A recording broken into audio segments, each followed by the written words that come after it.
جا با این بی‌پروردگیشون با بی‌حجابیشون لگد به پهلوی زهرا اطهر میزنن، در عین حال میان سفره فاطمه زهرا میگسترونن، سفره با مفصل خط انعام میگیرن مفصل با زشتکاری خودشون جگر امام حسن مجتبی را مسموم میکنن. بعد ماه سفر 20 سفر که میشه دیگه های آش به راه گفته، کاسه آش از اینجا ما رو به اون خانه میبرن. قرآن میگه قل هل ننبئکم بالاخسرین اعمالا الذین ضل سعیهم فی الحیاة الدنیا و هم یحسبون انهم یحسنون صنعا.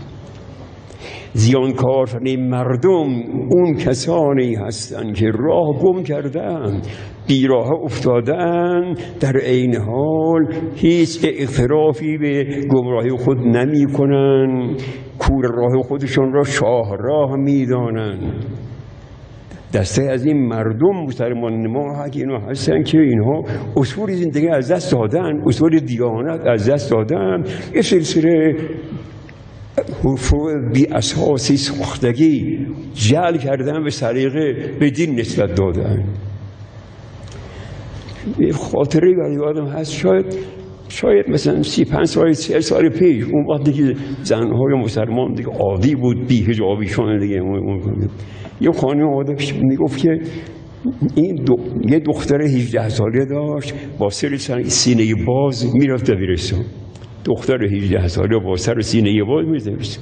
این خانواده به من میگفت این دختر من نذر کرده که در امتحان قبول بشه برای فاطمه زهرا سفره بگسترانه.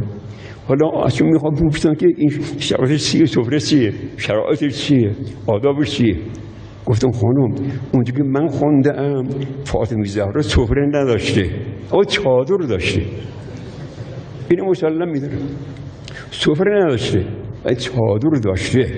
خب خانم شما اگر دلت میخواد که قلب فاطمه در خوشحال کنی، لطف شامل حال تو به دخترت بشه، چادر زهرا سرش کن، نه سفره زهرا بگستران.